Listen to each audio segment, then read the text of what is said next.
Assalamualaikum warahmatullahi wabarakatuh.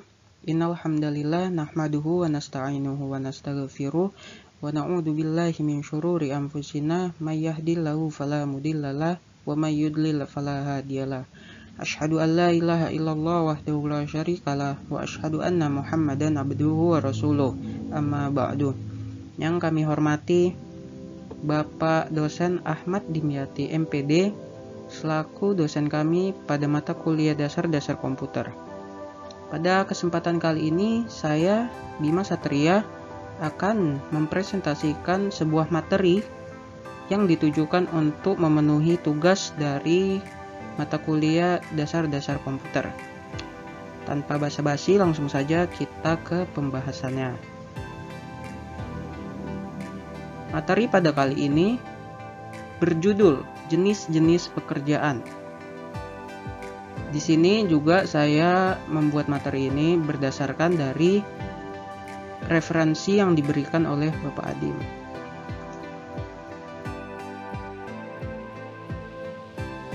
Nah, apa sih tujuan pembelajaran dari kita mengetahuinya jenis-jenis pekerjaan? Tujuan pembelajarannya yaitu mampu memahami tujuan pekerjaan, mampu memahami tujuan bekerja, mampu memahami jenis-jenis pekerjaan, mampu menyebutkan jenis-jenis pekerjaan yang menghasilkan barang, dan mampu menyebutkan jenis-jenis pekerjaan yang menghasilkan jasa.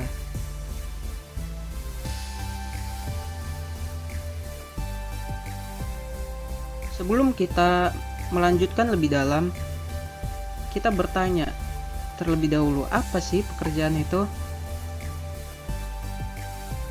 Nah, pekerjaan itu sendiri diartikan adalah suatu kegiatan yang dilakukan untuk suatu tujuan tertentu.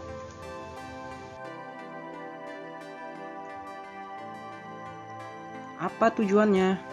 Tujuan pertama dan utamanya adalah untuk menjalankan perintah agama, karena bekerja merupakan salah satu bentuk ibadah yang diperintahkan Allah, Tuhan yang Maha Esa. Di dalam Quran surat Al-Jum'ah ayat ke-10, apabila telah ditunaikan sholat, maka bertebaranlah kamu di muka bumi dan carilah karunia Allah, dan ingatlah Allah sebanyak-banyaknya supaya kamu beruntung. Lalu di Quran surat Al-Jum'ah juga disebutkan di dalamnya, yaitu kalau ada seseorang keluar dari rumahnya untuk bekerja guna membiayai anaknya yang masih kecil, maka ia telah berusaha fisabilillah. Jikalau ia bekerja untuk dirinya sendiri agar sampai tidak meminta-minta pada orang lain, itu pun fisabilillah. Tetapi apabila ia bekerja untuk pamer atau bermegah-megahan, maka itu fisabili syaiton, atau karena mengikuti jalan syaitan.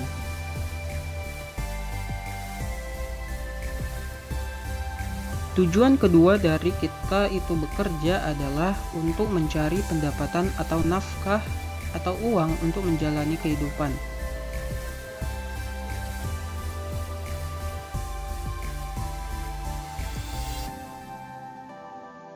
Selanjutnya, jenis pekerjaan itu sendiri ada banyak, namun secara garis besar dapat dikelompokkan ke dalam dua kategori kerja.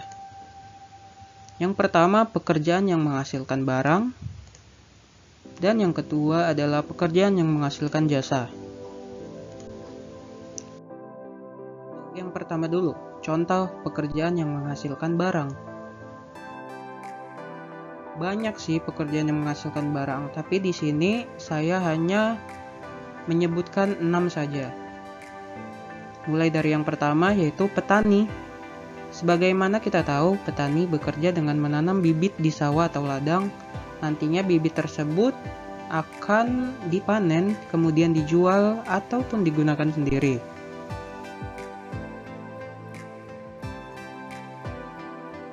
Selanjutnya nelayan.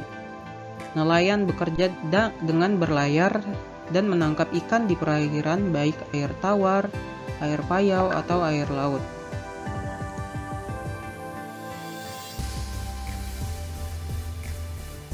Selanjutnya ada koki.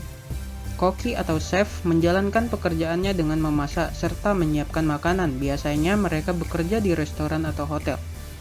Kenapa koki ini disebutkan oleh pekerjaan yang menghasilkan barang? Ya, karena dia dapat membuat makanan. Selanjutnya pelukis. Pelukis juga merupakan profesi yang menghasilkan barang. Mereka bekerja dengan menciptakan hasil karya berupa lukisan.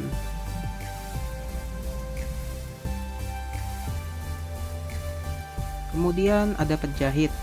Penjahit bekerja dengan menjahitkan kain dengan mesin jahit. Nantinya mereka akan menghasilkan pakaian yang siap digunakan, baik itu bisa baju, kemeja, celana, dan lain-lain.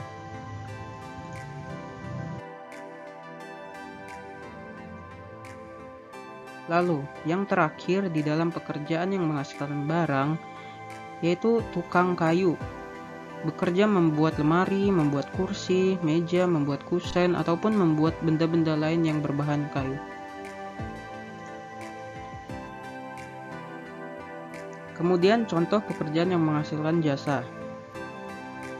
Ada banyak sekali pekerjaan yang menghasilkan jasa, tapi di sini saya hanya mengambil 6 contoh saja. Yang pertama adalah dokter. Dokter bekerja untuk mengobati dan mencegah timbulnya penyakit pada pasien. Jadi jasa yang diberikan dokter kepada kita yaitu adalah dengan jasa memberikan obat, mungkin mengobati kita, merawat kita kalau kita di rumah sakit, dan lain sebagainya. Selanjutnya ada guru. Guru memberikan jasa yaitu mengajarkan kita ilmu yang belum kita tahu. Itulah mengapa dia bisa disebut dengan guru, yang mana tugas bekerja untuk mendidik peserta didik pada jalur pendidikan formal. Seperti kalau kita di kampus itu ada dosen, kalau pada jenjang SMA ke bawah itu disebut masih guru. Ya, walaupun sama sih fungsinya, yaitu guru juga, hanya namanya saja beda penyebutannya.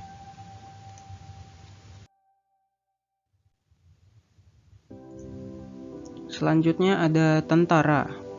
Tentara menegakkan kedaulatan negara, mempertahankan keutuhan wilayah negara, serta melindungi segenap bangsa dan seluruh tumpah darah dari ancaman dan gangguan terhadap keutuhan bangsa dan negara.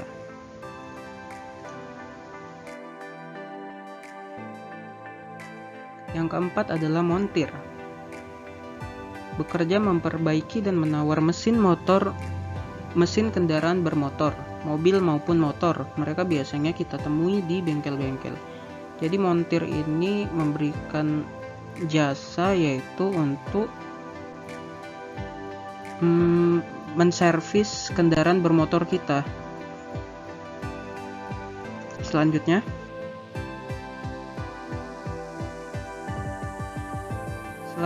ada penyanyi.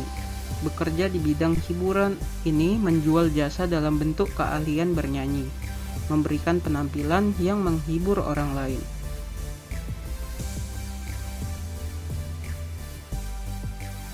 Kemudian ada tukang cukur, yang mana tukang cukur ini adalah seorang yang memberikan jasa memotong, merapikan rambut sesuai permintaan konsumen. Nah, yang terakhir, kesimpulan. Jadi, pekerjaan adalah suatu kegiatan yang dilakukan untuk suatu tujuan tertentu.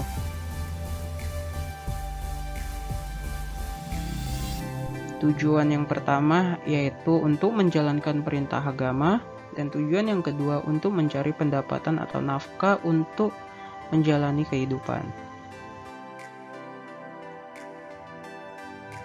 Sebagaimana yang kita tahu, jenis pekerjaan itu ada banyak, tapi di sini kita membaginya hanya menjadi 2 bagian, yaitu pekerjaan yang menghasilkan barang dan pekerjaan yang menghasilkan jasa.